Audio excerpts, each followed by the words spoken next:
Okay, so I'm not going to wait, and I'm just going to start. And so so last week we learned three algorithms: the topological sort and the strongly connected components. These two algorithms are not that important.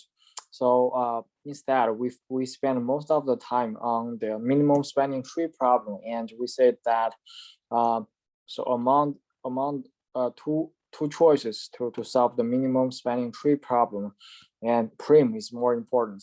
So we spend most of the time on the prim algorithm, and which is your homework 8. Sorry, which is your homework 9, and it is going to be due this Friday. So is there anyone who have already finished homework 9? I didn't even start. Yeah. Oh, so yeah, that I definitely understand it, because you still have, like, say, 4 days left. But I hope that you remember that I said that this one, your homework 9, is the most difficult one, and spare at least 8 hours on it. Okay, for that. Otherwise, you if you just leave yourself, say, 3 hours, you can just say give it up. And from the comments, I found that one student said it's a work in progress and it's somewhat difficult. Yes, it's really difficult. According to my past experience, around 15% of the students can get 100 from homework 9. Okay, only 15%, and the majority of the students only get 60. A majority of the students only get something around 50, 60. So this one is really challenging. So prepare some time for it, and it's really worthwhile to struggle in this homework, because you are going to learn how to use a new data structure named priority queue, and it's not easy at all. So today, when I had my office hour this afternoon, one student from the other section just came here, and that student is really great. I would say he's probably, if not the best, probably the top 3 students I have ever taught at Montclair. At least a top 3 student. And he still he got a lot of confusions about priority queue, and I spent half an hour with him, and so he is good to go, I think. But so I think for most of you, you are going to, if you started this homework, maybe your homework 9, maybe on Friday afternoon, this Friday afternoon, would probably the only thing that you want to do is to give it up after 1 hour of effort. So be prepared for the difficulty. So I will talk more about homework 9 next week. Next Tuesday, after you submit that, after you spend your time with that. Because if I discuss how to use priority queue now, for majority of you, it's just like you have no clue about what I'm talking about, because you haven't read the API yet, you haven't gone through the tutorial yet. So I'll leave it for next week. Okay, so today we're going to learn a new algorithm, a new problem named single source, shortest path. The input to this problem, or the definition of the problem, is relatively very straightforward. So single source shortest path means that we are giving an input graph that is directed and weighted. And also we're giving a source node. So for example, single source, we're giving a single source. We only have a single source node. You say, okay, your home is located in New York, and the output of the algorithm is the shortest path from your home, New York, from the source node to every other node in the graph. So again, the shortest path is the single source shortest path algorithm.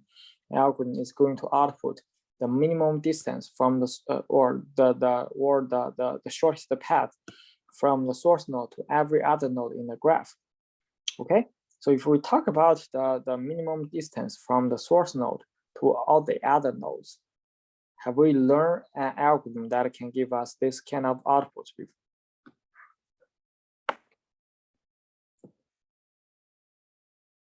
In your mind, is there any algorithm that we have learned can help us to solve the problem?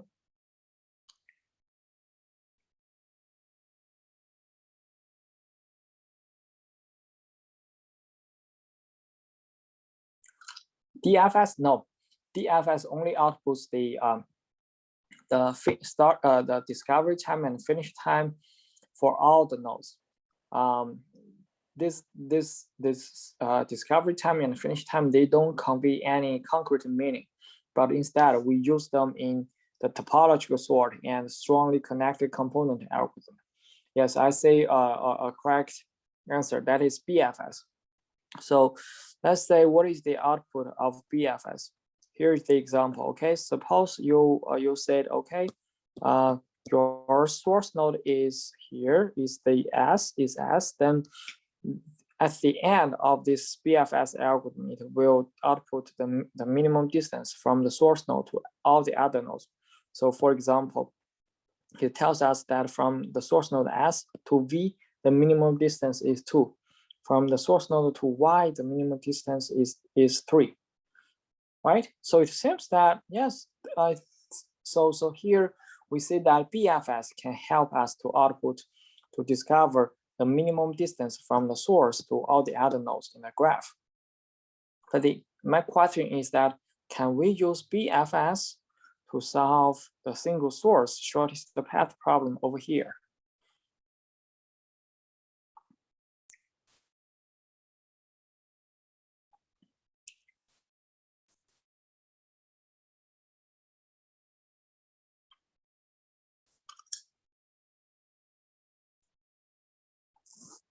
Yes or no?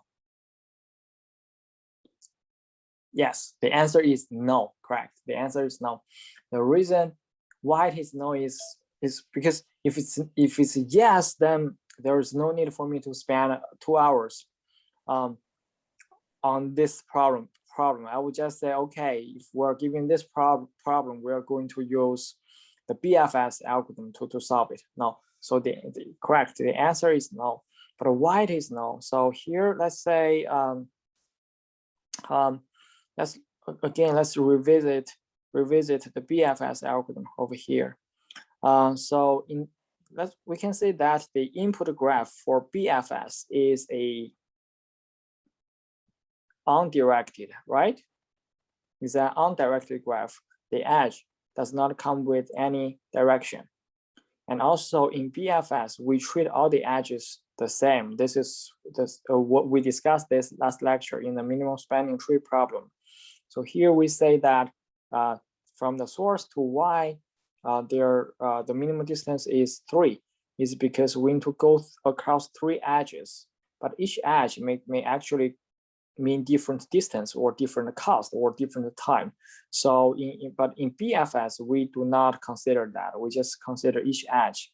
We treat each edge exactly the same. So 3 meaning that from S to Y, we need to use 3 edges, but it does not consider the specific meaning of these edges. So basically, we can say that the input graph for BFS is a undirected and unweighted graph. Whereas for the single source shortest path problem, we can say that the input graph is directed and weighted.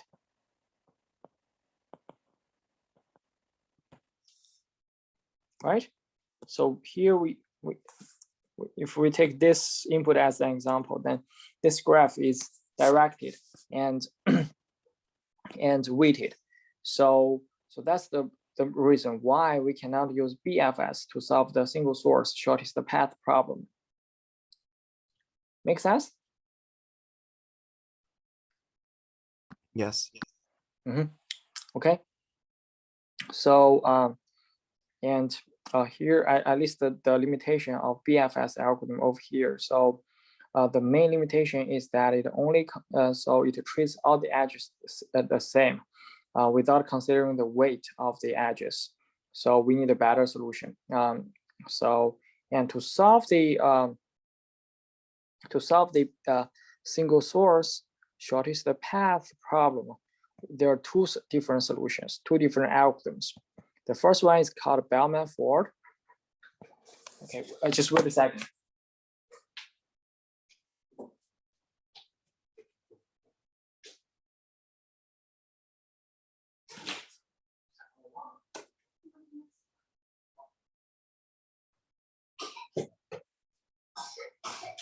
Okay, so the first algorithm is named Bellman Ford algorithm, and then the second algorithm we call it Dixtor. So both of them are very important. So we're going to spend today on discussing on these two different algorithms. We're going to discuss both of them. Okay, so but before discussing these two algorithms, I need to introduce two auxiliary algorithms, which is going to be called by both of them. Okay, so these two auxiliary algorithms are relatively simple, but they will be called by these two algorithms later. Okay, so the first one is called initialize single source, and it takes two arguments, G and S. Guess what does G and S represent?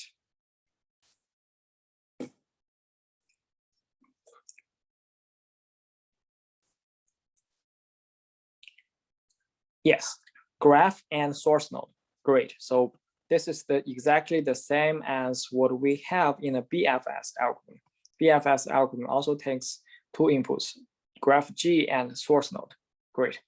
So so what we have is this. So for each vertex V, that belongs to, that is in the set of nodes of the graph. For each vertex of the graph, we're associated with a D that is infinity. We're associated with a pi that is nil. So have you ever seen, and after that we associate a 0 with S dot D. So have we ever seen this kind of operation before?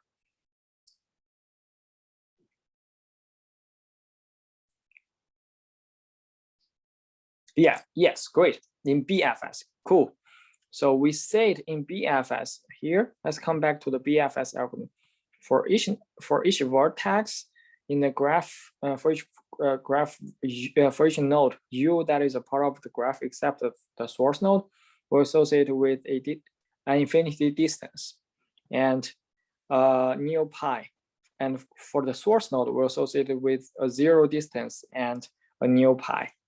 Okay, so this is exactly the same as what we did over here. The only difference is that we use the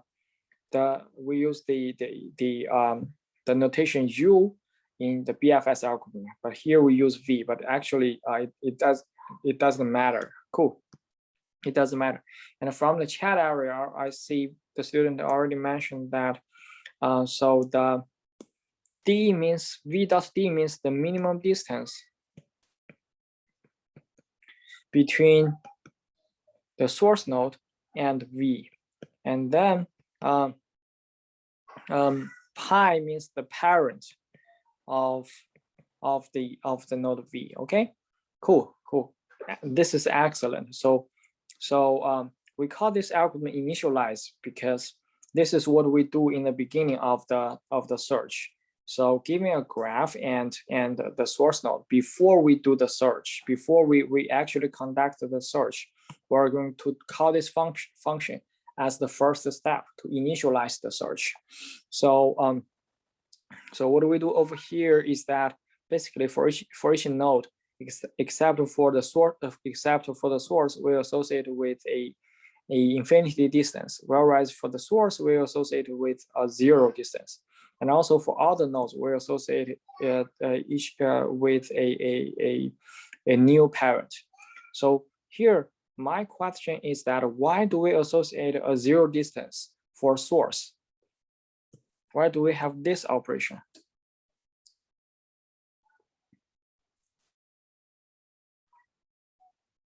That's the starting point. Yes, S is the starting point. So, but why do we associate S with a 0 distance? Yeah, yes, distance to itself is 0. Great. I asked you this question before. Say, what is the minimum distance from your home to our home? Automatically 0, right? Similarly here. Even though we haven't started the search yet, we know that from the source node to itself, the minimum distance must be 0. That's why we have it over here. But for all the other nodes, since we haven't started the search yet, we just assume that the minimum distance is infinity. We just assume that, okay, this is the worst case. It's just infinity distance. Great. So so any question regarding the initialize algorithm?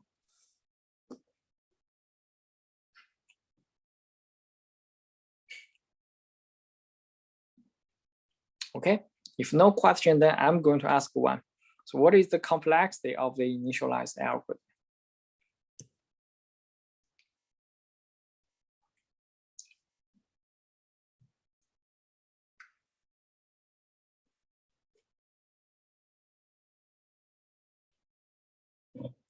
In your point of view, what is the complexity of this one?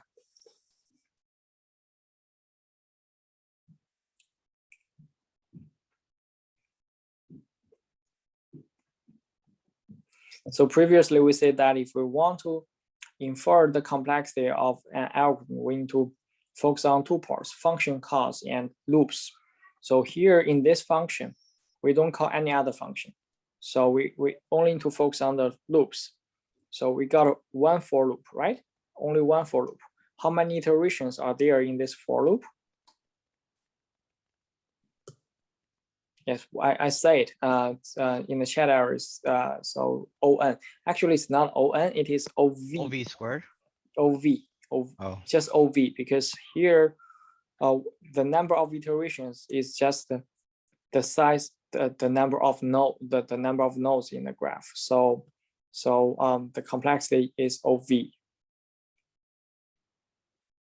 Make sense? Wait, is this called the DIJKS? Dixtor is the second algorithm that we're going to learn. Oh, okay, so, okay. I was getting them confused. Okay. Okay, so we're going to learn it later. And so these 2 algorithms are auxiliary algorithms that will be called auxiliary functions that will be called by both Bellman Ford and Dixtor. So these are just like some simple but functions that are inside these 2 algorithms.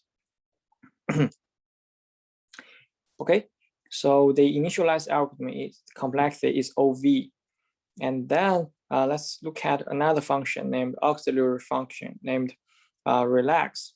So the relax function takes 3 parameters, U, V, and W.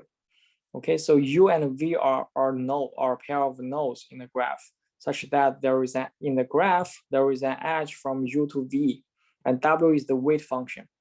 So what we do with this function is quite something like this. Is something like this. Okay.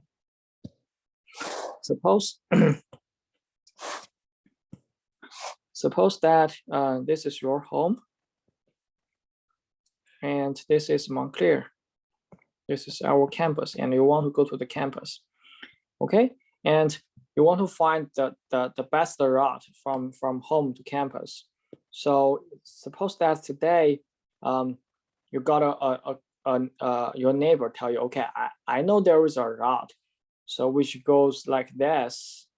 So this, which is this route. This route is, I call it a route because it may consist of multiple roads. Say, so this route may go to, say, for example, if your home is in Livingston, then probably you will need to go to some place like Summit, and then some place like I don't really know the name of the cities, but here I just use the curved line to denote it's a route which can consist of many roads. Okay, so your neighbor just tell you, okay, I know there is a road from your home to Montclair, and which is 1.5 hours and 1.5 hours.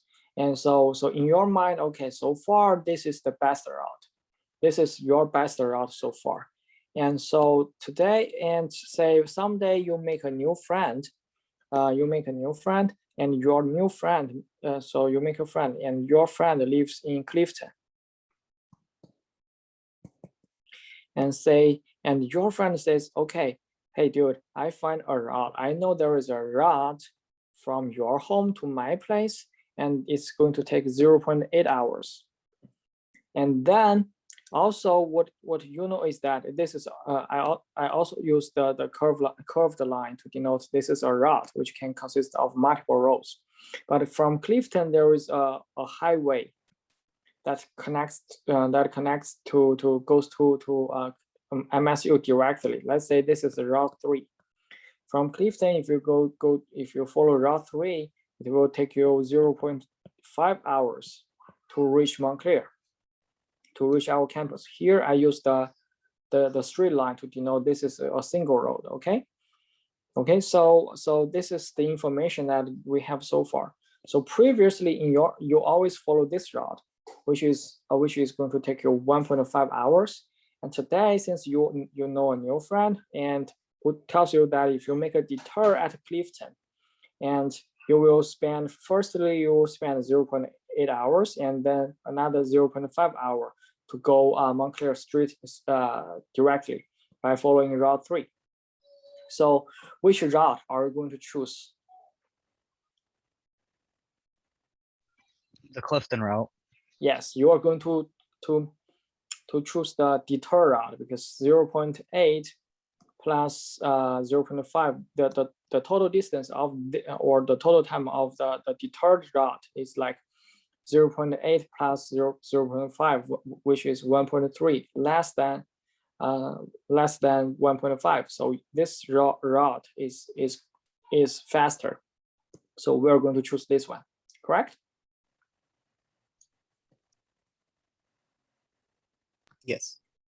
Okay, so here, if we follow this as an example, then we can say, okay, U is this node, Clifton, and V is Montclair.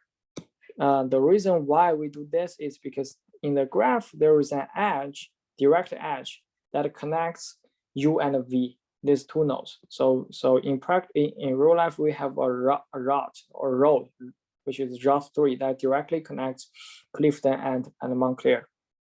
Okay, we call it U and V, and W is the weight. Okay, so W is the weight. So before we discover this route, before we discover this detour route, the minimum distance from Montclair, from your home to Montclair, is, this is the source node. This is the source node. Your home is the source node. So before we discover this detour route, in your mind, the minimum distance from home to Montclair, which we can represent with V dot D, is 1.5, because this is so far your best route, and it's going to take you 1.5 hours. And then also we know that from your home to Clifton, the best route is going to take 0.8 hours. So u dot d is 0.8. Okay, so this is our knowledge. And also we know that WUV, which is this, the weight of this edge, is 0.5, correct? Yes. Okay, so if we just be general, if let's be general. So what is the total distance of the of the deterred line, of the deterred route? 1.3 hours. Be general, let's use this. So it's going to be u dot d. So the deterred route, I'm going to write it with green color. The deterred route, the total distance of the deterred route is u dot d, because from your home, from our source to you, the minimum distance is just a u dot d, correct? Yes. So which is u dot d plus WUV, which is the weight of this edge, correct? Yes. Okay, and before we discover this route, the best route gives us the distance of v dot d, which is 1.5. So if v dot d is larger than u dot d plus 1 WUV, what does that mean?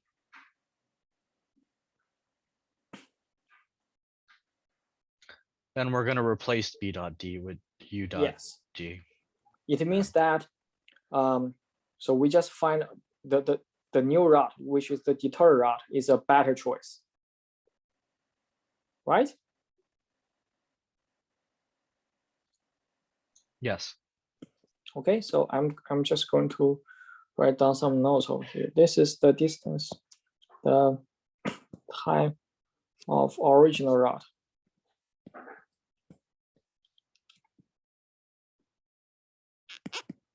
And this is the time of the deterred route.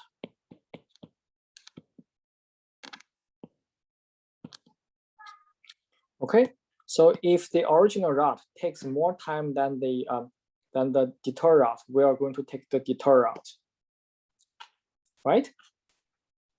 So this is what we do over here, okay? If v dot d is larger than u dot d plus WV, exactly the same as what we discussed here. So if the deterred route saves your time, then you are going to reduce the we are going to reduce the minimum distance for v from 1.5 to 1.3 to the smaller value. And then we are going to update the parent of v to u, because it means that so far now so if you go to Montclair, before you go to Montclair, you should reach Clifton first. Make sense? Yes. Makes sense. Okay, so so if we want to summarize what we do with the relax function, it is that what we do is that we want to try to reduce. What we do is that we try to reduce v dot d, meaning the minimum distance from the source to v, by including the edge from u to v in the shortest path in the route. So okay, we try to do that. If we make a deter at u and include WUV, and so if we first make a deter at u and include the edge between u and v in the shortest path in the route, can save us time, then we will follow it. So this is what we do with this function, and that's why we call it relax function. Relax has another meaning, kind of like a reduce. We want to reduce the v dot d by using the edge between u and v. So type 1 if you think that you totally understand this relax function.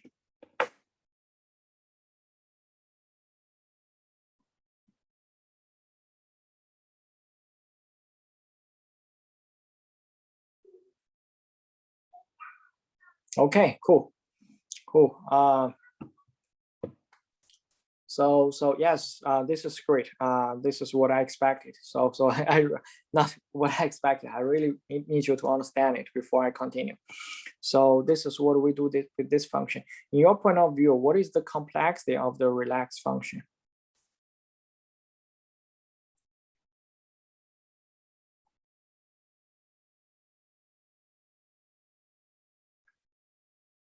Does it have any loop?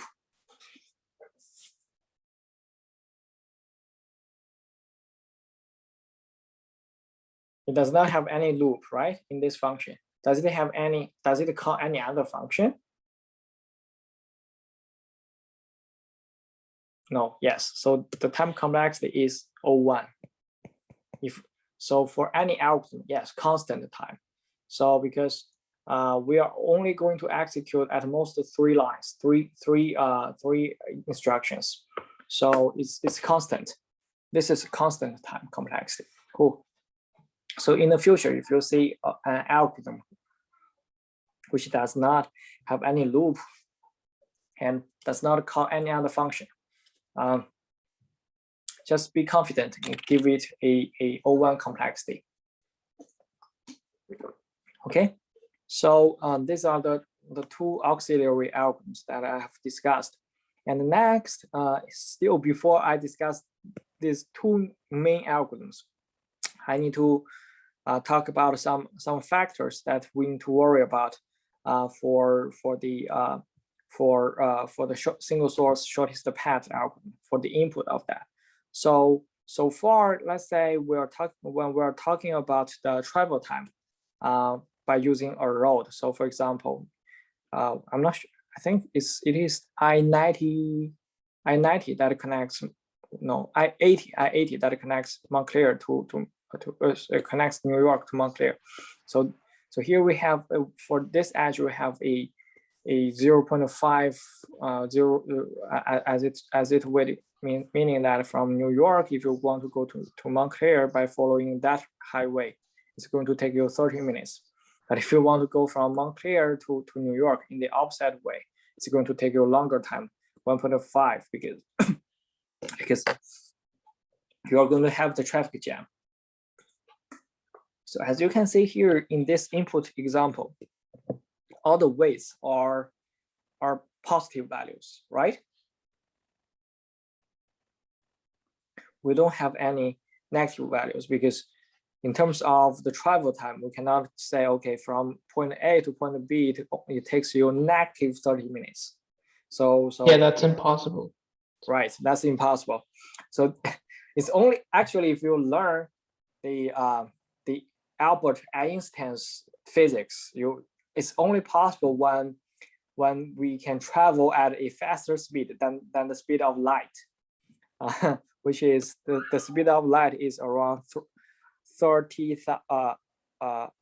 300,000 kilometers per hour. So this is roughly like 200,000 miles per hour. If we are able to go faster than this speed, we can have negative time.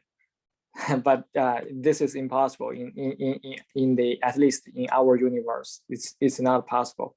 So as here, let's say when because we are talking about the travel time, so they cannot be negative values. They can only be positive values. Okay, but here if we talk about something else, then it's possible for us to have negative weights. So is there anyone of you who use a credit card?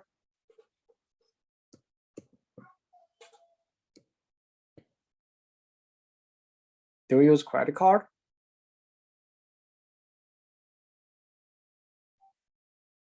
I mean, No? yeah, one I have. I mean, yeah, kind of.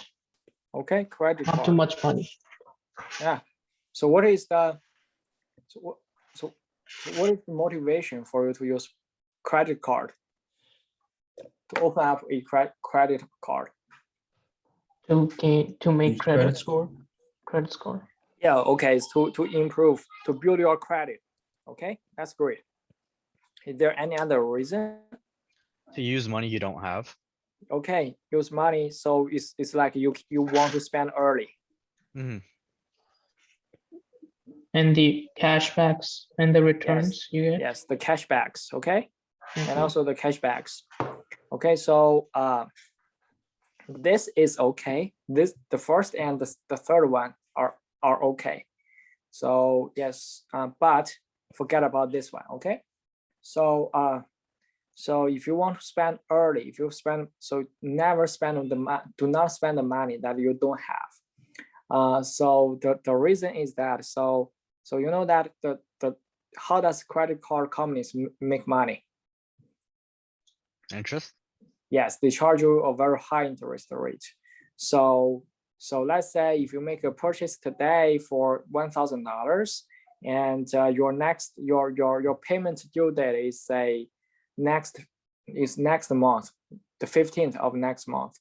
If you don't say, if you make a purchase of 1,000 today, say for example, if you only make one purchase with $1,000, and next month, when it is your due date, which is next month, you have two choices. The credit card company basically gives you two choices: pay in full amount, say that you pay back $1,000, okay, which means that you are going to pay $1,000, pay it back, or they allow you to pay a minimum. This minimum is only usually 5% of your so statement. So say you can pay only $50. So which one are you going to choose? Pay full. Pay full. Pay full. Why not pay the minimum? Those people are just setting up this trap for those banks are just setting up the traps for people who are not good at math or finance.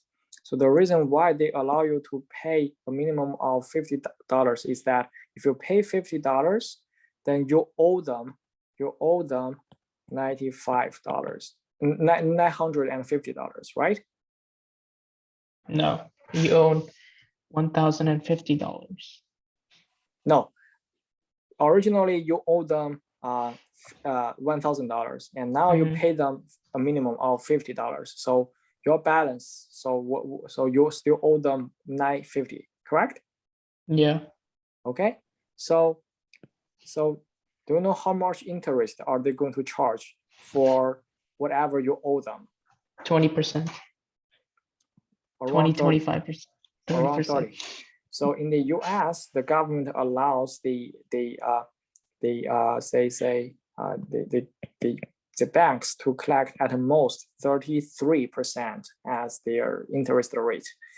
Okay, so they are going to rip you off. Really, they're going to make a ton of money from you. So you're going to end up with a financial trap. And so because previously we said that what is the best way for investment?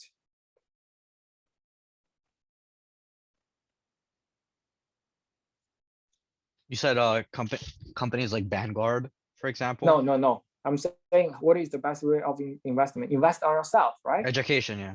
Yes, education. If you invest on yourself, you need to work very hard, and that's the best investor channel. So the best investor channel can only give you 20% of return a year, whereas this one is going to easily take out 30% off from you. Okay, so it's really going to rip you off. So don't do that. If you have a credit card, whenever you spend something, just pay it in full amount at the next due date. Never pay the minimum. It's a trap. Okay, so let's come back to the cashback.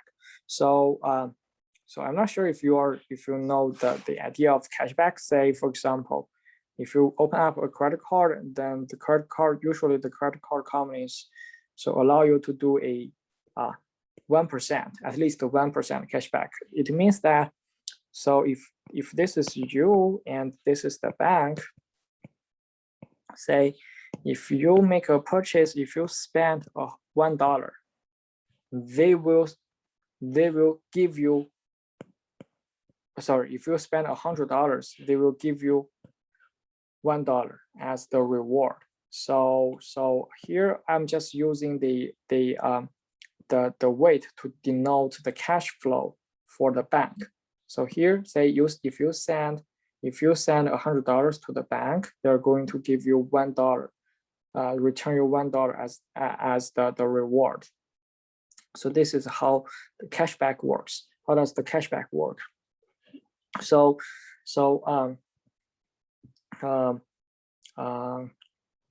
here I just use this example to show you that the negative weights, it's possible for us to have negative weights with a graph, with an input graph, because depending on the meaning of the weights, if we use the weight to denote for example, here, if we use the weight to denote the cash flow for the bank, then definitely we can have negative weights. Correct? Yes. Okay. Correct. So, but what if say someday that the bank goes crazy? They say, okay, I'm not going to give you 1% cashback. I'm going to give you 101% cashback. It means that whenever you spend $1, they're going to give you $101 as a reward. Have you ever seen this cashback before? 101%. Never, because it's not going to happen. The reason is that if this is going to happen, then what I'm going to do is that I'm going to take my credit card and go to Macy's or a big mall. Instead of buying a pair of shoes, I'm just going to buy the whole Macy's. The reason is that if I make a purchase if I spend $100, I actually make $1 from the bank as my revenue. Okay, the more I spend, the more I make, and so if I spend, say, trillions of dollars, then the bank is going to file bankruptcy, right? Yeah. Yes. So here the problem with this, so it's not going to happen. The problem of that is that here we have a cycle. We have a cycle, and the total weight of this cycle is -1, right? Correct. So this means that the business, this cycle does not make sense to the bank. Okay, so then this is like a flaw in the design of the graph. This or in the system, it's not going to happen. This is not going to work. So what I want to say is that in the input graph of the single source shortest path, we can have negative weights associated with the edges, which represents something like the cash flow for a party. Whereas we cannot allow negative cycles. So if we have a negative cycle, then it means the input graph is wrong. The design is wrong, like 101% cashback.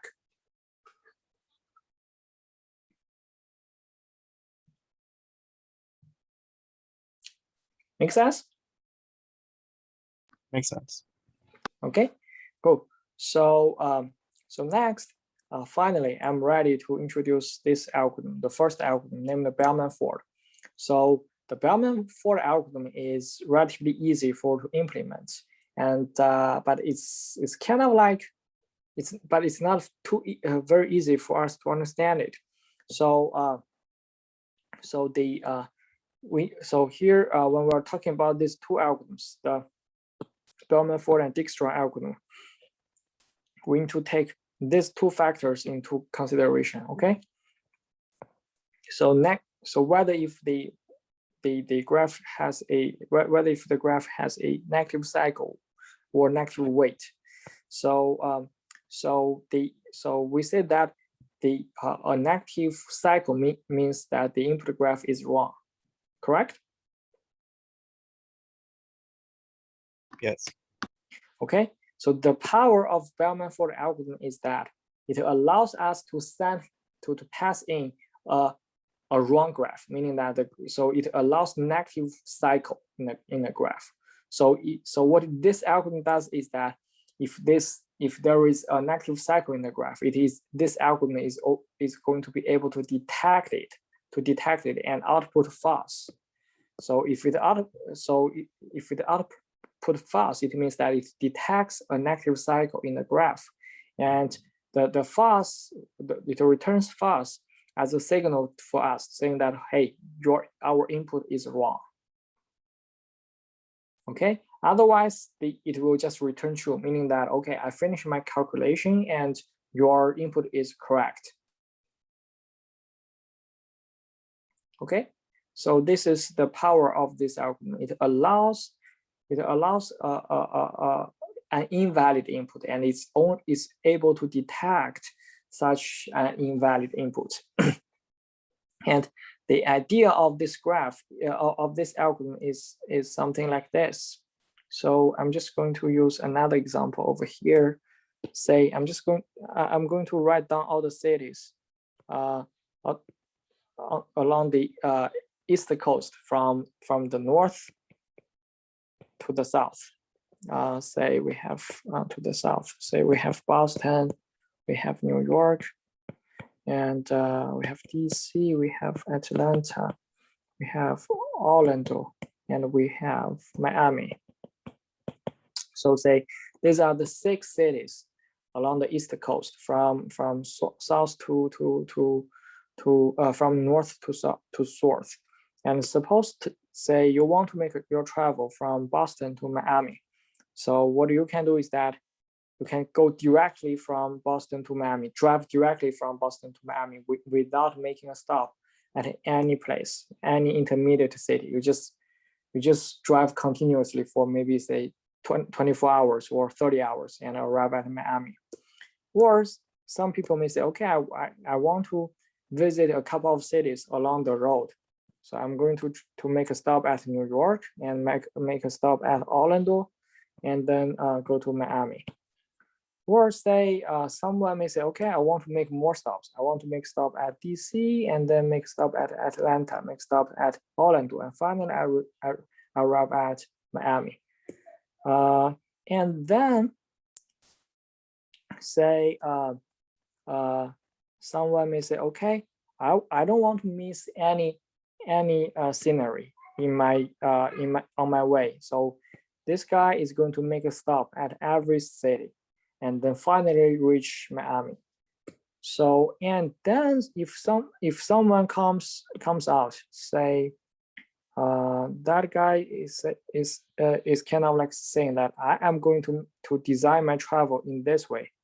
So I'm going to go to Atlanta, drive to Atlanta, visit Atlanta, and then I'm going to come back to New York, and then I'm going to go to DC and then go to Atlanta again and go to Orlando and go to Miami. Finally go to Miami. So here we can see that here we have 4 different travel plans. Is there any plan that does not make sense for you?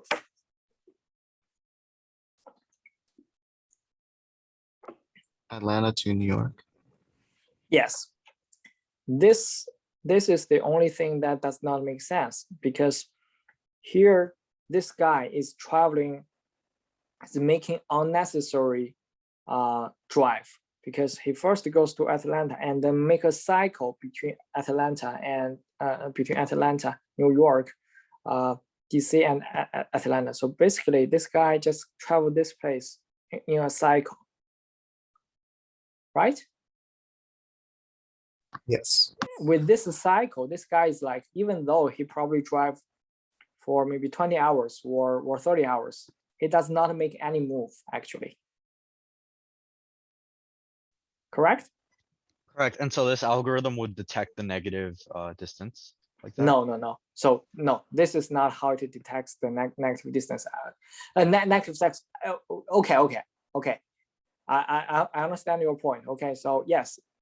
So okay, so I'm going to talk about that later. Okay, so let's say for now, so this just does not make sense because this guy is making a cycle, but actually he does not make any move toward the destination. So I want to so the reason why I give this example is to explain the idea that, so suppose that we have a graph that has, so this graph has 6 nodes, correct? Yes. This graph has 6 nodes, and think about it. How many rows are we? How many rows are we going to use? Are we going to use? Say along the way from Boston to Miami, at most 5. 5. This is it is written in the red color. We are going to make a stop at every place. So we're going to visit all these 6 nodes, and to connect these 6 nodes, we are going to use 5 edges, correct? Yes. So if we're here, and then some other, so in the other plans, that makes sense. So this plan only goes to 2 nodes and with 1 edge, and this plan goes across 4 nodes with 3 edges. So at most we're going to travel all the nodes, all the 6 nodes with 5 edges, correct?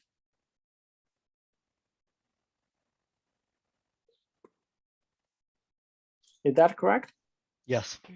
Okay, so if we make it general, okay, if we have a graph that includes n nodes, so how many so if we want to travel from node A to node B, how many nodes are we going to go across at most? If we're giving n nodes, a graph with n nodes, how many? So if we want to travel from between any pair of nodes, and then how many nodes are we going to go across at most?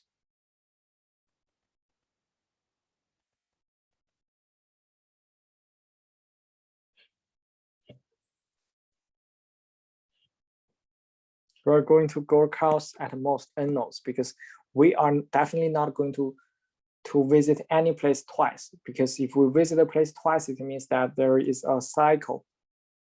It means there is a cycle, which does not make sense. So if we're giving n nodes, then any shortest path can only consist of n nodes and n-1 edges at most.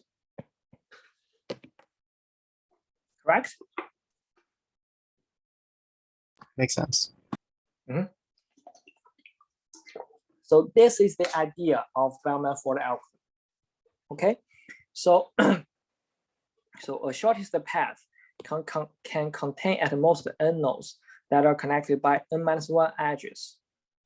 Okay, so and recall what we do in the relax function. Okay, in the relax function, what we do is that we try to reduce the distance for the node V by including an edge in the route or in the path.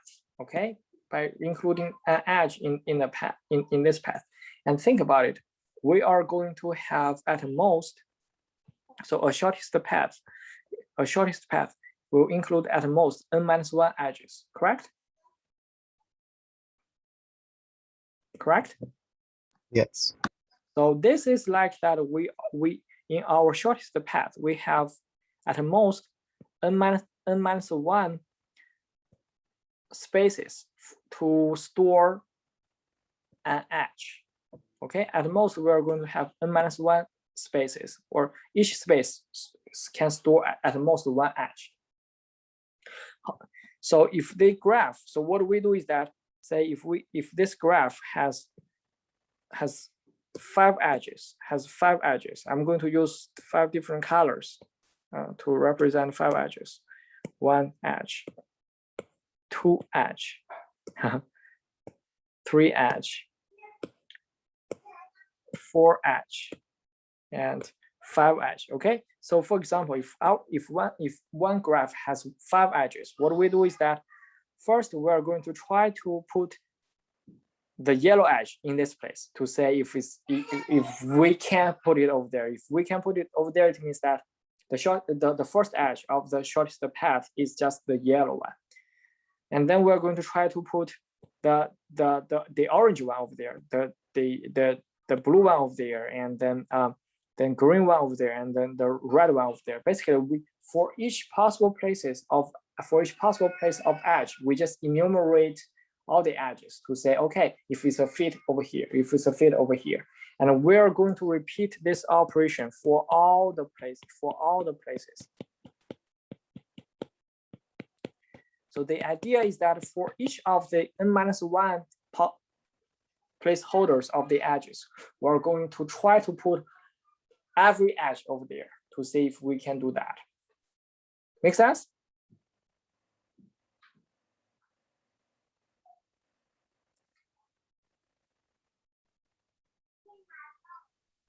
Yes, it does. Okay, so you can put it in this way. Suppose that I'm a billionaire and I say, okay, I have 6 garages. I have 6 garages in my home, and then in my home, so I will buy at most 6 cars. I want to buy at most 6 cars, maybe only 1 car, maybe 2 cars, and then there are a couple of car brands like BMW, and then so Audi. And let's say Lexus, etc., etc. So what they do is that each of them is going to come to my first garage. Say, okay, do you want to put our car in your garage? Do you want to put our Audi in the garage? Do you want to put the Lexus in your first garage? Okay, and then they are going to come to my second garage. So do you want to buy our BMW and store it in the second garage? Buy our Audi in the and store it for your second garage. Make sense?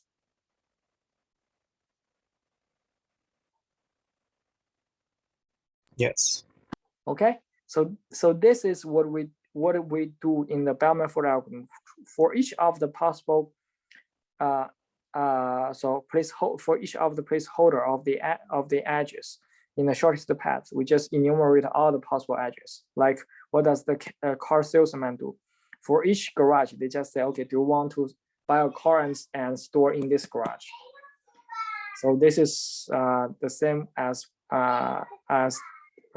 this. I think this is the best example I can give to relate it to the Bellman Ford algorithm.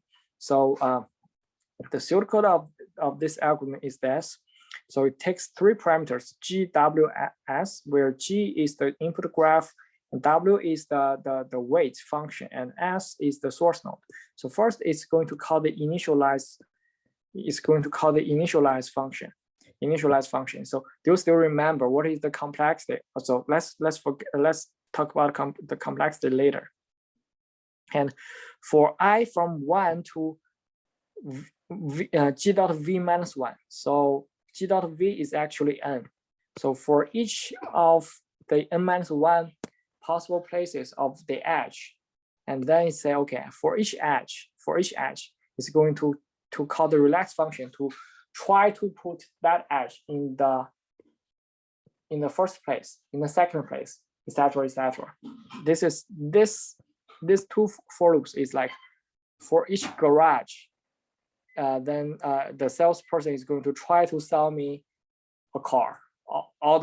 For each car brand is going to try to sell it to me.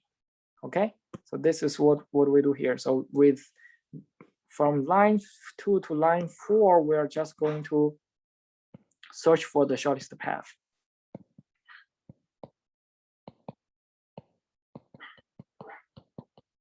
Or build the shortest path. And what we do with line 5 and from line 5 to line 7 is this. Okay, so it is going to detect the negative cycle. Because what we do from line 5 to line 7 is that it tries to reduce one more time. If we can successfully reduce one more time, if v dot d is larger than u dot d plus wv, it means it will only mean one thing. It means there is a negative cycle.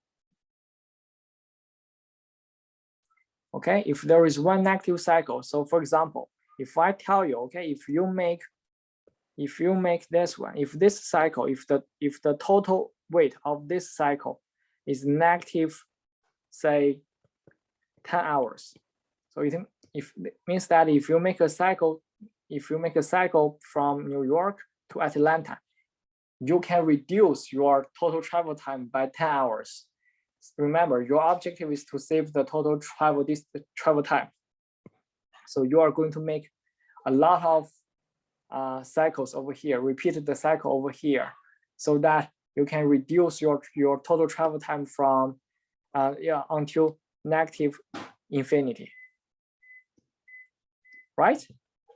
You're going to you are going to get stuck in this negative cycle, and then say, okay, I successfully reduced my total travel time.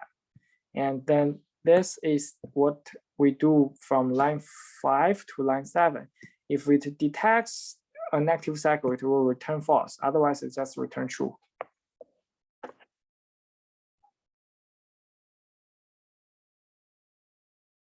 Okay, so any question for the Bellman Ford algorithm?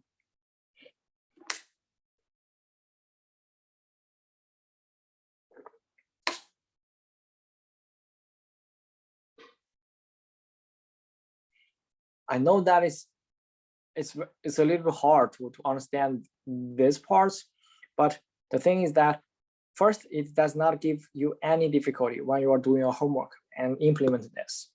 The second thing is that when you are implementing that, when you are writing the code, you will be able to gradually understand this algorithm. I know that for now it's a little bit hard for you, but believe me that it's not difficult to implement that, and so when you are doing the homework, you'll be able to gradually understand it.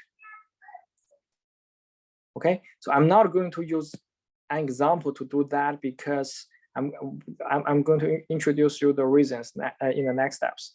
So first, let's say so what is the complexity of this algorithm?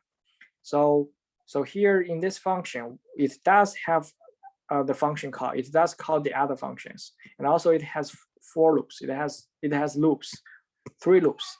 So we need to take the loops and the function calls into account. So what is the complexity of the initialize function? Oh, absolute value v. OV, correct? The complexity is OV of this function. So we discuss it over here. The complexity is OV, and then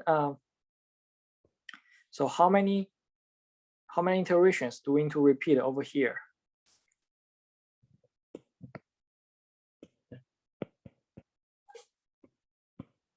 In the first for loop.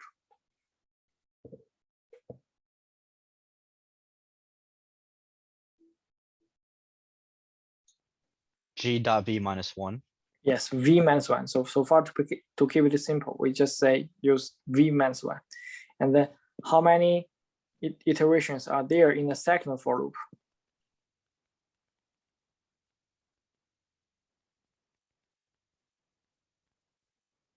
E. E, yes, because for each edge we need to do this operation. And what is the complexity of the relax function? Isn't it O1? Yes, O1. So okay, so for this part we need to multiply these numbers because they're just a nested loop. So we need to repeat the relax function v minus 1 times e times. Correct? Mm-hmm. Okay, and then how many iterations are there in the last for loop? E. E. So the total complexity is basically v plus v minus 1 times e plus e. Correct? And then let's do the calculation. V plus VE. or v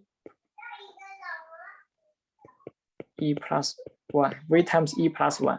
And so here we can just ignore the constant part and only keep the dominant part, the variables. So the time complexity of the Bellman Ford algorithm is v times e.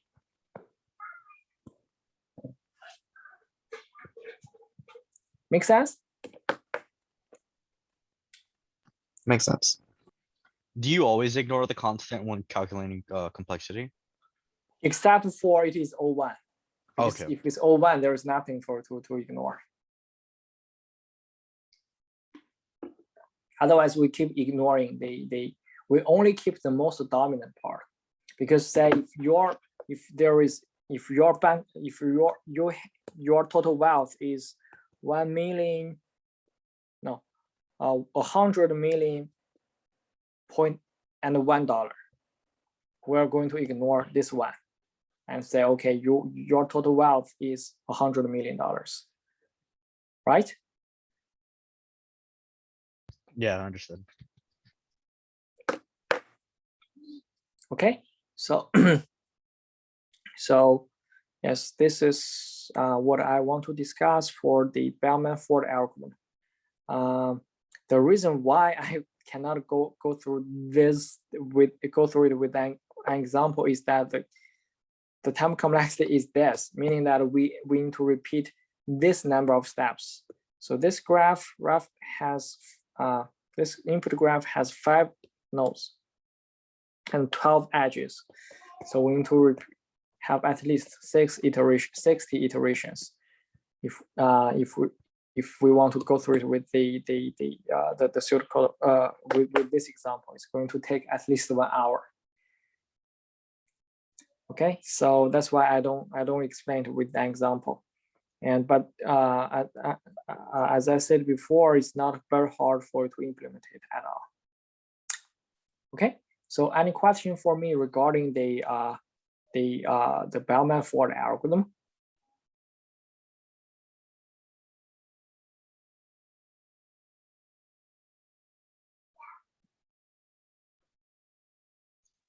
I have a question, but it's about the relax function.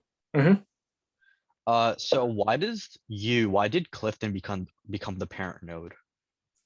Because it means that the parent means that so if you remember in the Bfs algorithm, we follow the parent node to reconstruct the shortest path, right? Yes, yeah.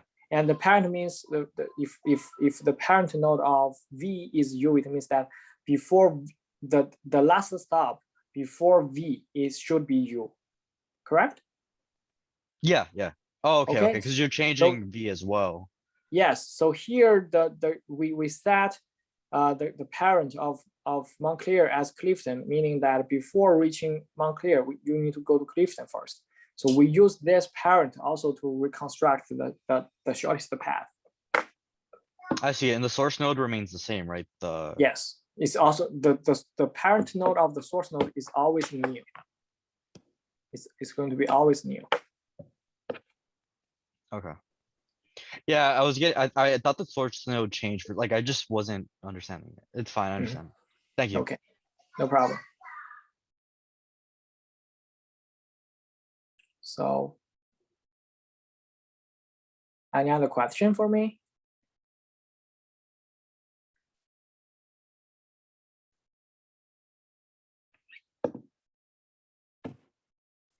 Okay, so if now, then I'm going to briefly talk about our plan for the rest of the semester. So today is April 27. Okay, April 27. And then so our next class would be May 4th, and then we have another class on May 11th and another one on May 18th. So after that, this is our last class because on May 21st, this is the Tuesday, on the Friday of that week. So our so it is the end of the semester.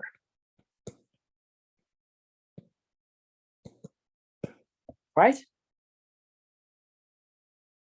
So so here today I'm going to talk about the two algorithms that are related to single source shortest path, single source shortest path.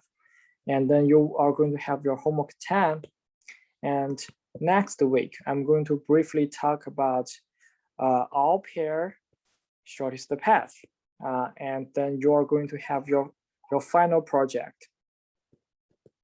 So as I said before, your final project is going to be very similar to your homework, a regular homework. But the thing is that you will not have any skeleton code from me. You have to do it by yourself. And you can collaborate in a group of at most 3 students in your final project. But it's totally fine if you want to do it by yourself. You can just do it by yourself. So the final project is going to be less than 3 people. Okay, and so I'm going to make the due date of your final project on May 21st. So you will have a little bit over 2 weeks to do that. Okay, so you will have roughly 17 days to do your final project. And also next week I'm going to have a final review. Okay, I'm going to have a final review. So it's like we have a review of what we have learned throughout the semester.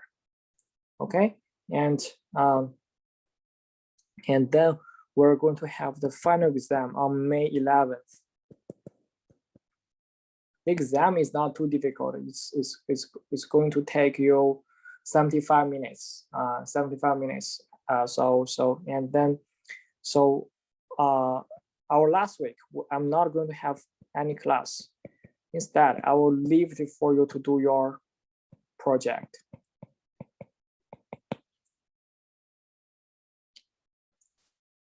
Okay, so the reason why I let you take your final exam before the due date of I don't delay I don't put the final exam in the last week is that if I put the final exam in the last week, then in that week you have to prepare your final exam and also do your project. It's going to be a lot of work for you.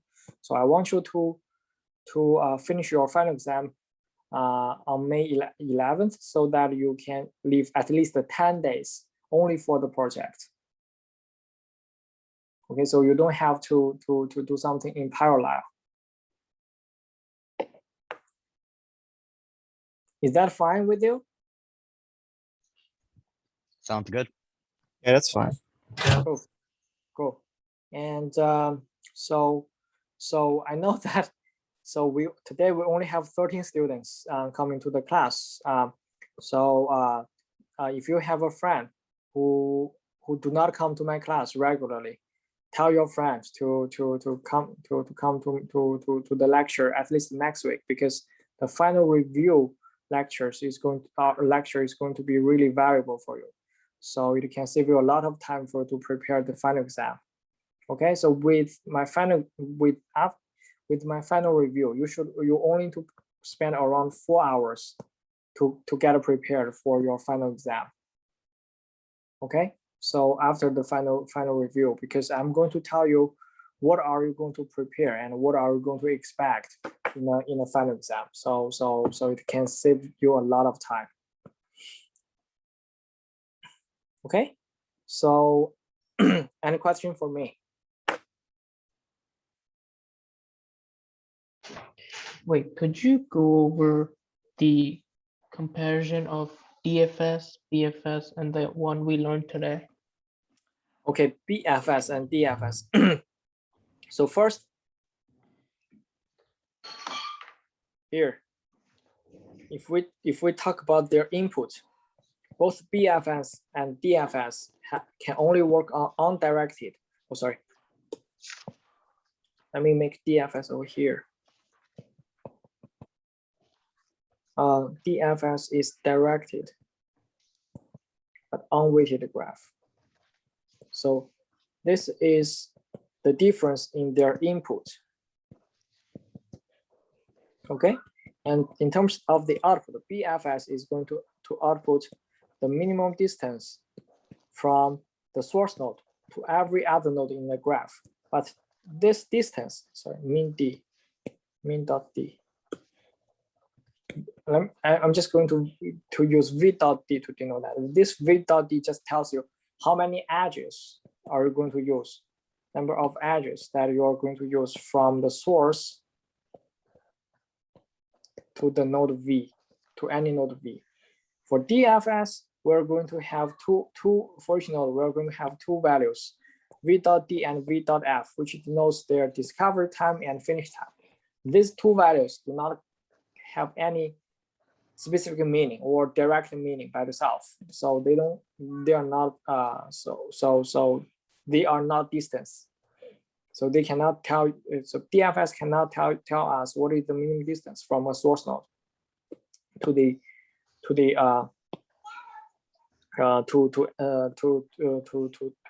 any node. Okay, single source shortest path works on a directed and a weighted graph. So only single source shortest path can take a weighted graph. And so what it outputs is also v.d, meaning that the shortest distance, this is the distance from the source to v.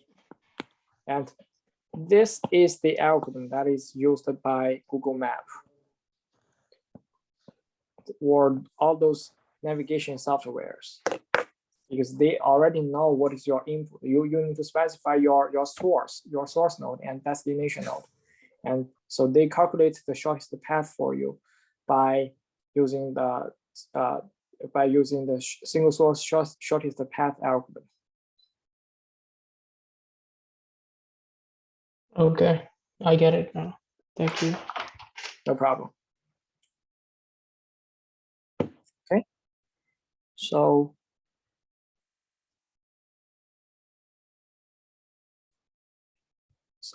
any other question for me?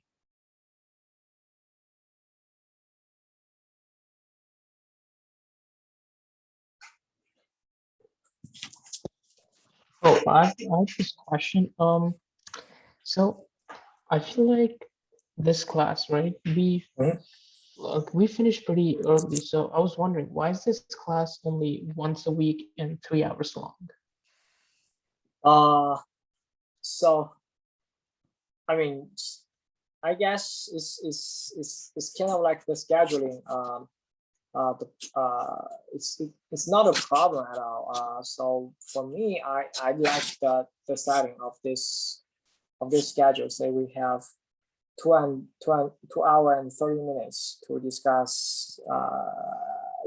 So basically, we have two choices. Either we are giving we have two different meetings, and each of them is like 75 minutes. Or we have one meeting a week, and each time is like 150 minutes.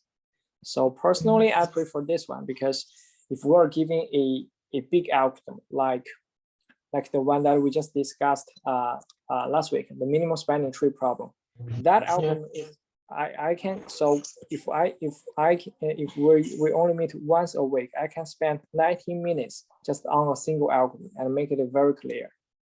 Whereas if we have two meetings, I have to rush. On those complicated algorithms.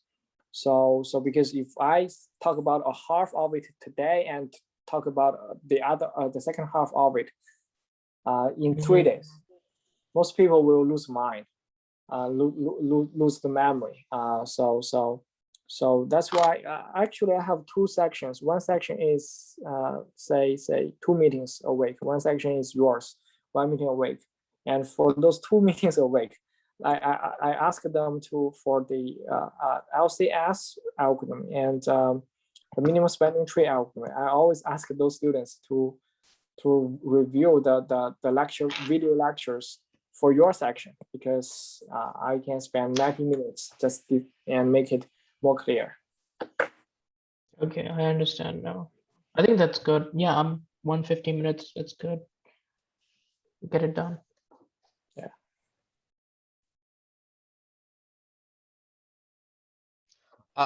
I'm curious, like I know this doesn't really pertain to class, but do you get to pick like your own hours and stuff?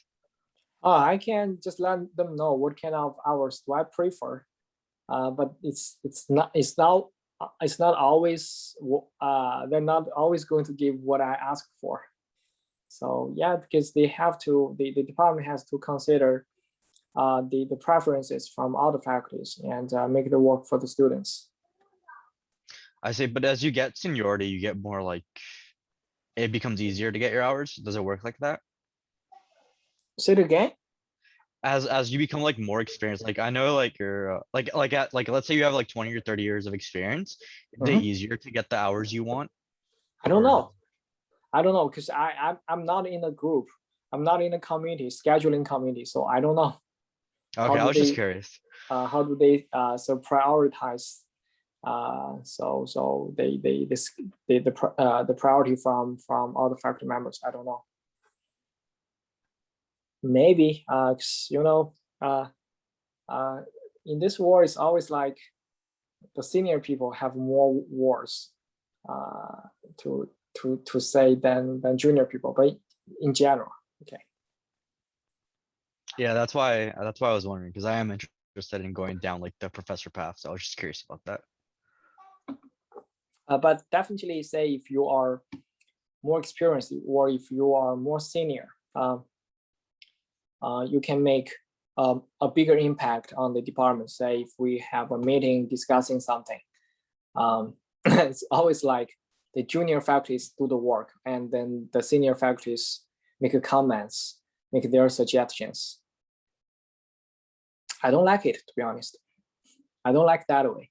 So what I want it to be like kind of like a fair, say if you want to make a comment, make your contribution. Why not you are a part of the group who actually do the work, and when you are doing the work, so you need to you can just let the other people know your preference or your comments, so then the work can be done. Yeah.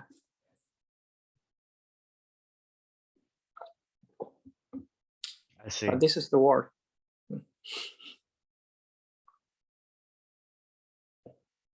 Thank you. No problem. So any other question for me?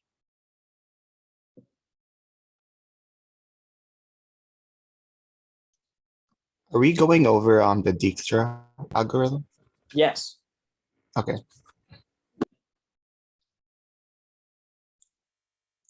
I probably will spend around 35 minutes on Dijkstra.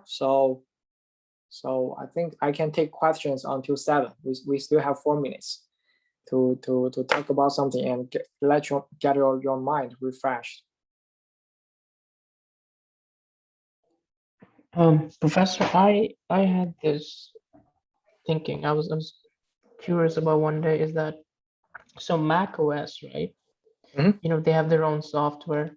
I was wondering why, how does Apple or how does Mac OS know that if I want to boot it off a non-Apple computer, how does it know it's a non-Apple computer? Like, Mhm.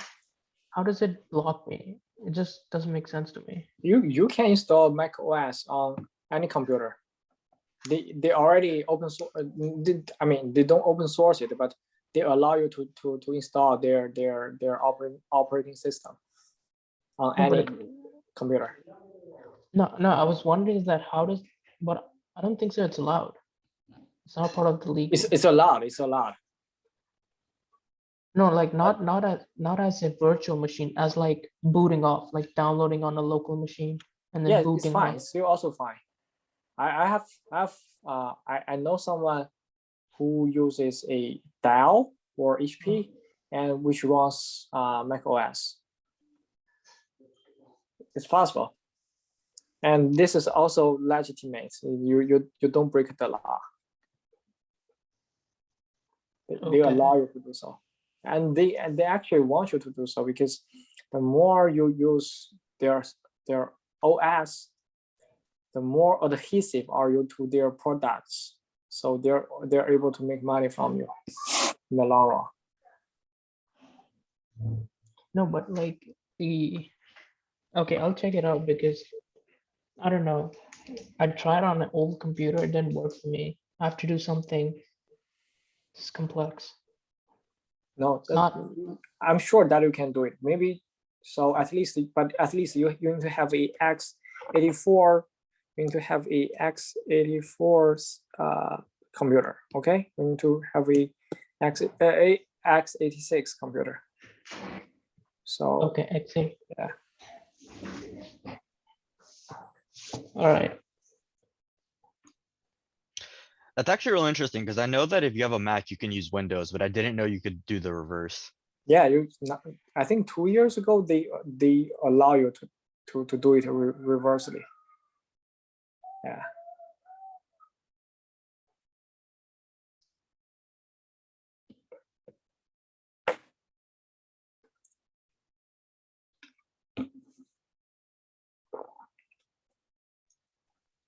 Any other question for me?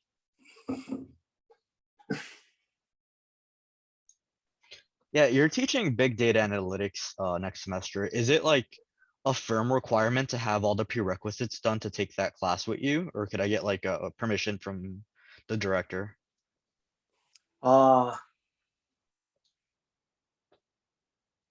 That's a graduate level class. Yeah, I know. So yeah, you need special permission. You will need special permission as fun. Yeah, but I mean, it's going to be the first time that I'm going to teach that class. So I don't know. I haven't prepared the materials yet. So yes, I'm also pretty good at that. But the problem is that I'm not sure if the students can follow me. So it's not like the data structure course, because I have been teaching the data structure course in the past 4 years. So I know, so gradually I know what the students can understand, and sometimes I revise my material based on feedback. So now I'm very comfortable with this course, and but for that one, for the big data analytics, I don't know.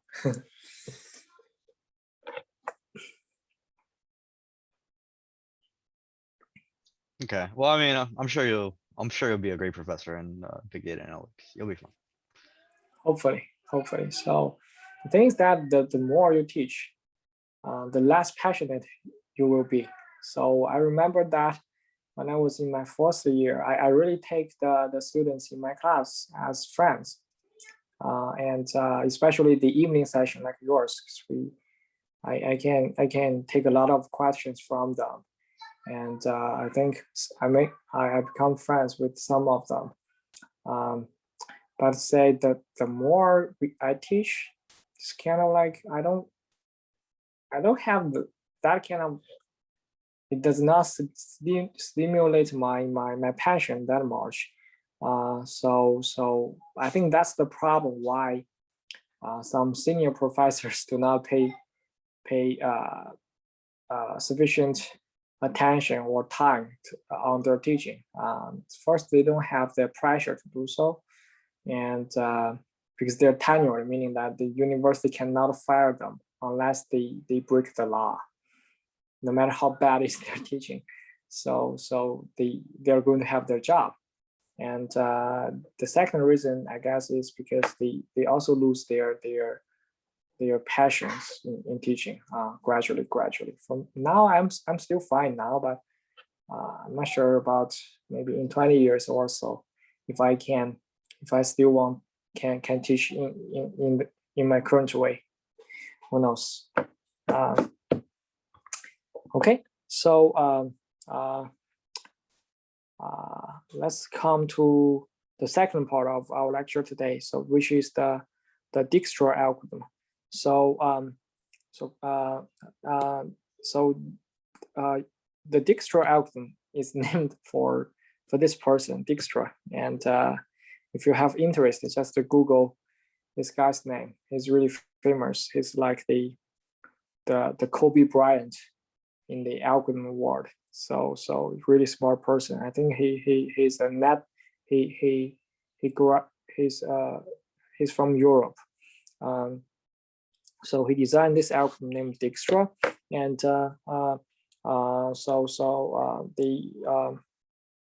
so previously when we learned Bellman Ford algorithm, we say that the Bellman Ford algorithm allows the input graph to have a negative cycle, and it's able to detect it. But the Dixtor algorithm assumes that the graph that cannot have any negative weight. Okay, so no negative weight in the graph. If you have an input graph that has negative weight, only consider Bellman Ford. You cannot apply Dixtor. So if there is no negative weight, can there be a negative cycle?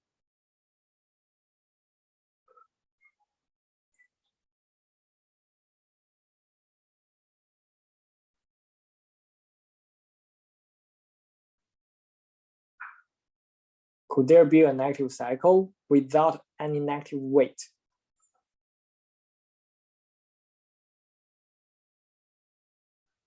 Can you hear me? No, there cannot be a negative cycle. Right, there cannot be no negative cycle. This is like the sum of a set of positive values cannot be negative. So there cannot be negative cycle. So, and then the idea of this algorithm is that it's going to maintain a set of nodes whose shortest paths have already been determined, pretty much like the way we do in the minimum spanning tree, the prim algorithm. And so this is the pseudocode of that. So first we have the the input graph takes 3 arguments: G, W, S. G is the graph, and W is the weight, and S is the source node. So it's going to call the initialize function, and then create an empty set. Empty set S. So here it means that it's empty, and it's going to create a queue that includes all the nodes in the graph. And then next so while the queue is not empty, we're going to call the extract mean function. Have you seen this operation before?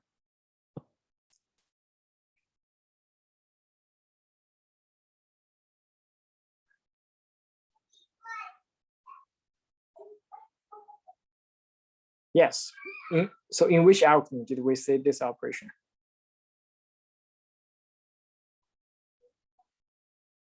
No, not BFS, not BFS. In BFS, we have DQ.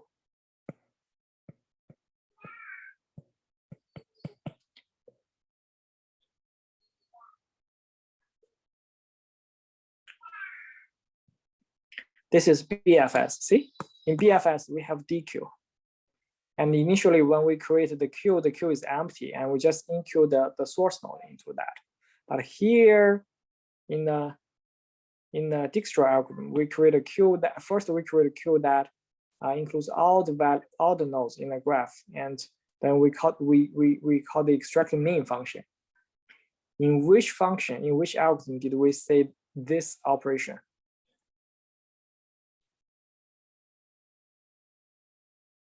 Yes, minimum spanning tree or the prim algorithm. Okay, so let's check what did we learn in the prim algorithm.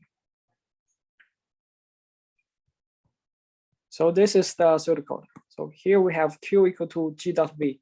While Q is not empty, extract mean from the Q. Exactly the same as what we have over here. So here we can say that this Q is going to be a priority queue.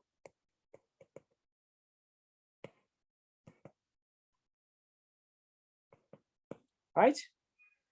So this is going to be a priority queue because only priority queue has the extract mean function.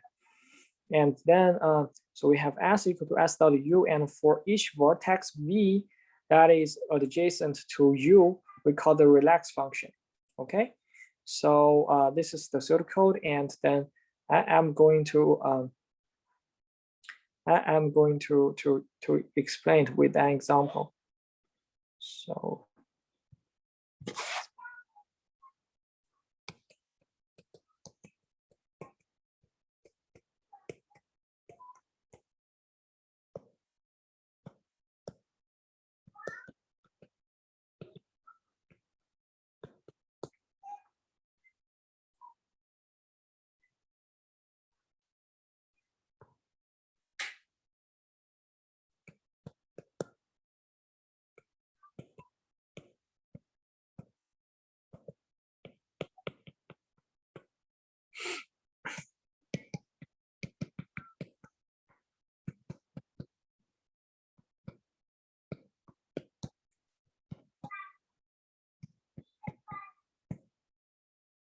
Is this the Fibonacci? No. This is far away from Fibonacci.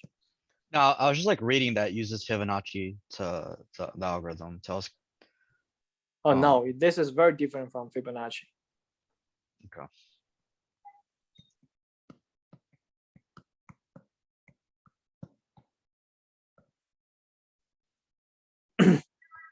Okay, this is the pseudocode. Here, I just ignore line 2 and line 6 because they're just unnecessary for me to explain it. And they're not essential for me to explain. So I'm going to take a picture of the input example over here and copy it to the previous page.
Okay, so this is the input graph, and we are going to use S as the source node. So this is our source node. And so first we call the initialize function. Do you still remember what do we do in the initialize function?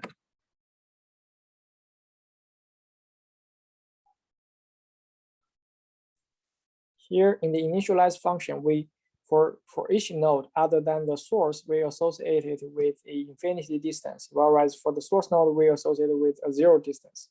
And then for other nodes, we associate it with a neo parent. So, okay, so here what we are going to do is that only for the source node, we are going to give it a 0 distance and neo parent. For all the other nodes, they are going to have infinity.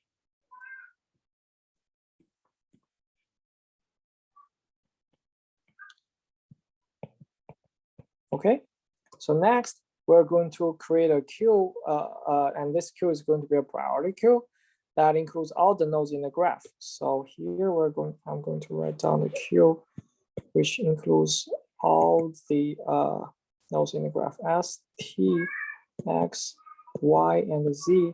And here I'm going to write down their key or their distance. So 0, infinity, infinity, infinity, and infinity. So while the queue is not empty, yes, it's not empty, we're going to call the extract min function. So which node are we going to extract? S. Wait. S, because S has the smallest key or distance. So we have U equal to S. And so in the graph, so this is our U, this is U.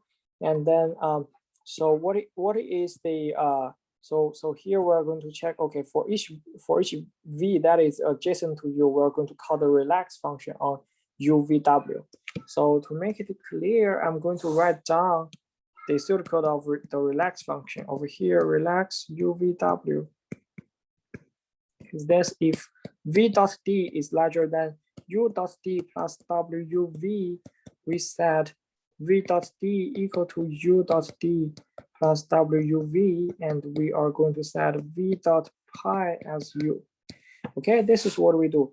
So here for each neighbor U, that is for each neighbor V of U. So here let's check its first neighbor. This is let me write down its neighbors. So its neighbors includes T and Y. The neighbors of S includes, from S we can go to T and we can go to Y. So okay, so let's start with T. So So v dot d is infinity. So here we have v dot d as infinity. So definitely is and u dot d as 0. So this is going to be infinity and 0 plus wv. Wv here is 10. Okay, it is 10. So is this true or false? It's true. So it's true. So we are going to execute the next two lines.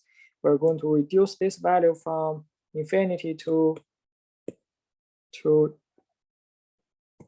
0 plus 10, so which is 10. We're going to reduce it to 10 and set its parent to u, which is s.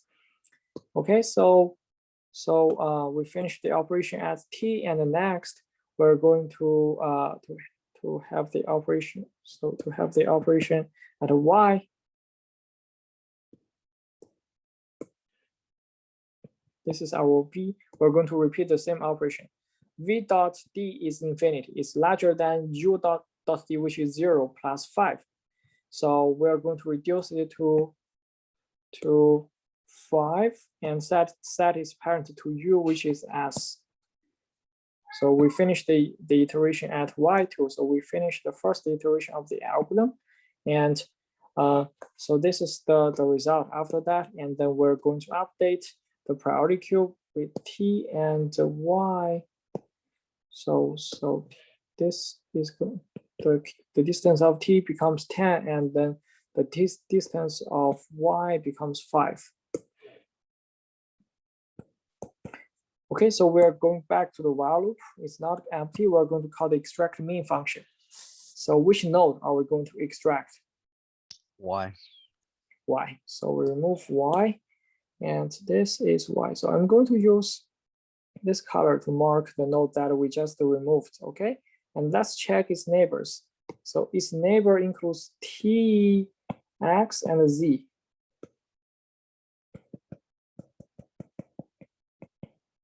Okay, let's check t. So can we reduce the distance of t by using y? So u dot, so this is going to be u, this is u, and this is v. So u dot d is 5 plus this weight is 8, which is smaller than v dot d, correct? Correct. So we can reduce it. So we reduce it from 10 to 8, and then we set its parent to y. Okay, and then we're going to do it for this node. So for this node is distance for x is distance is infinity. It's definitely larger than u dot d, which is 5 plus 9. So we are going to reduce it to 5 plus 9, which is 14, and set its parent to y, to u, which is y. Okay, and then we're going to check this node. So we're going to reduce its distance from infinity to what? 7.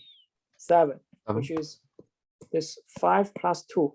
This procedure is pretty similar to the prim algorithm. Okay, so I'm not going to talk about it in very details. So here we got these 3 nodes. The distance of these 3 nodes updated, and I'm going to update it for their weights in their keys in the priority queue. So it becomes, for t it becomes 8, for x it becomes 14, for z it becomes 7. Okay, so then the next we're going to extract, after we go back to the while loop, we're going to extract one node. Which node?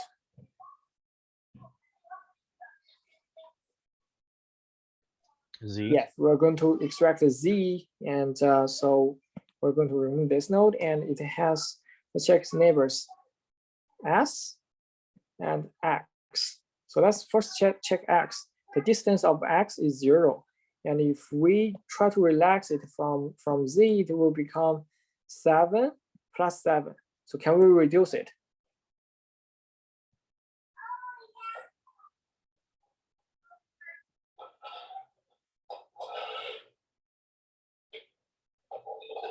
Can we reduce the distance of S by using Z?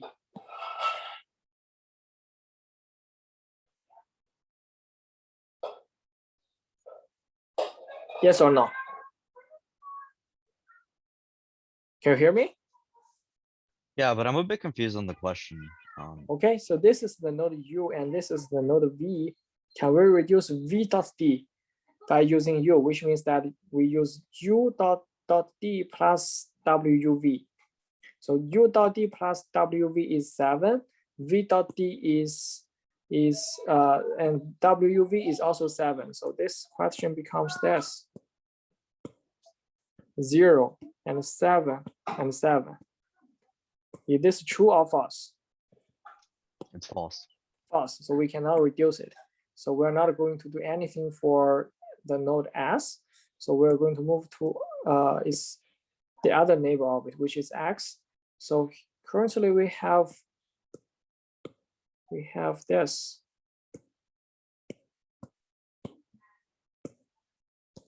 We have V dot D as 14 and U dot D as 7. And what is WV?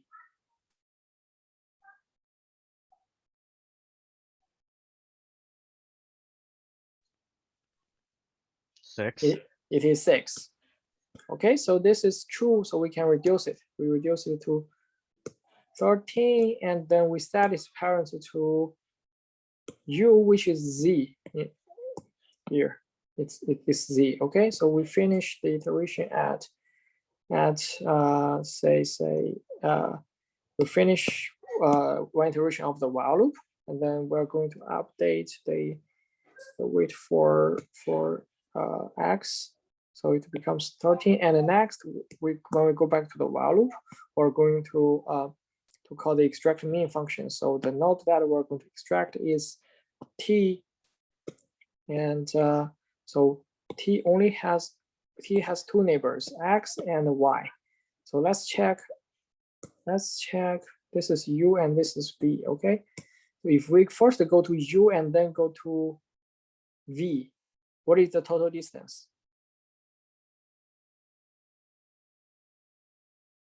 9. 9. It will be 8 plus 1, 9. And now we have V dot D as 13, so we can reduce it. We can reduce it to 13. It means that we find a better route. And we change the parent to U, which is T. And next, let's check the other neighbor of T, which is Y over here. So far, the best route to Y gives us a distance of 5. If we first go to U and then go to Y, what is the total distance? 12. No, it's going to be 8 plus 2, 10. Correct? So it's going to be 10, so we cannot reduce it. So we're not going to do anything for it. And so we finish this, we finish the iteration at T. And so we're going to update the distance of X to 9. So in the when we go back to the while loop, we call the extract mean function.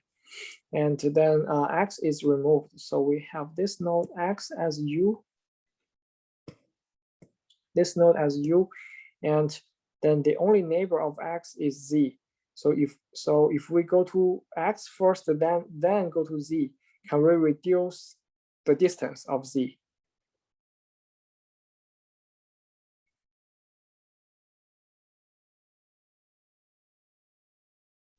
No.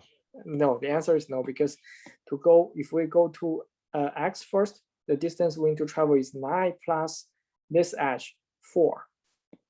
Okay, so you can think of this as Clifton, and so to go to Clifton we need to go 9 miles, and then from Clifton to Montclair we need to go 4 miles. But so far we already found a route to Montclair which is like 7 miles. So we are going to stick to the original route. We're not going to do anything for that. So then we basically finish the whole algorithm because the queue is empty now, and that's the end of the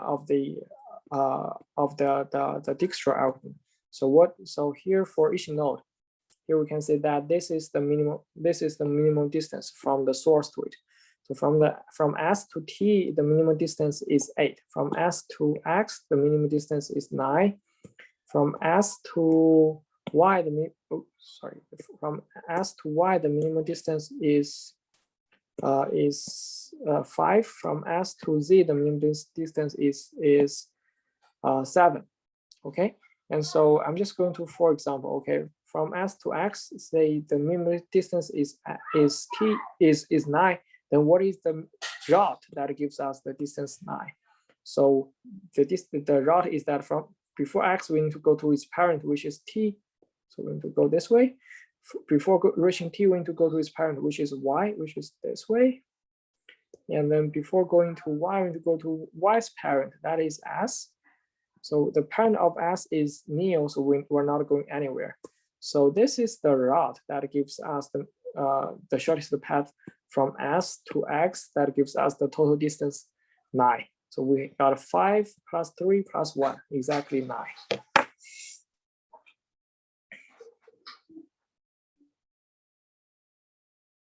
Make sense? Makes sense. Okay. So any question for me for the Dixtor algorithm, regarding the Dixtor algorithm? Wait, you said that on an example that I commented, when you said back to Y, you said it would be 10, right? Because 5, 3, and then 2, 10. But is Okay, forgot. so here, what I said is that if we first go to T and then come to Y, the total distance we're going to travel is going to be 8 plus 2, 10, right? Okay, I see.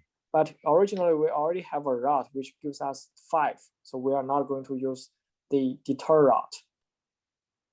Okay, I see. Everything makes sense now. Thank you. No problem. Okay, so if no question, then I'm going to say briefly talk about the time complexity of this algorithm. It is V log V plus E, the same as prim. The same as prim. And actually this code, this algorithm is extremely similar to Dixtor, is extremely similar to prim algorithm. The thing is that, okay, if you just type in 1 if you finish prim already, your homework 9 already. Is there anyone who finished your homework 9? Okay, 1, 2, great. How many hours? Do you think that it is very difficult? Do you think it is very difficult?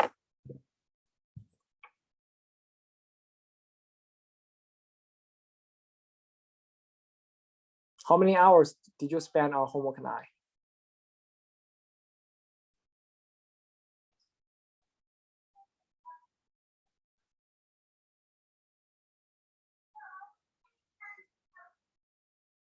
Difficult, 6 hours. Okay, yeah, 6 hours. You're bad. Your time is shorter than definitely shorter than what I expected. I would say on average it's like 8 hours. So the thing is that if you spend 8 hours and then you get your prim algorithm, okay? From prim algorithm, you only need to spend 0.5 hours to make it Dixtor. Okay, so it's the effort in your homework 9 is pretty worthwhile, because if you successfully finish that, if you spend your time on homework 9, then it's very easy for you to earn your grade in homework 10. Okay, so yes, that's okay. That's what I want to discuss for today. And any question before we finish?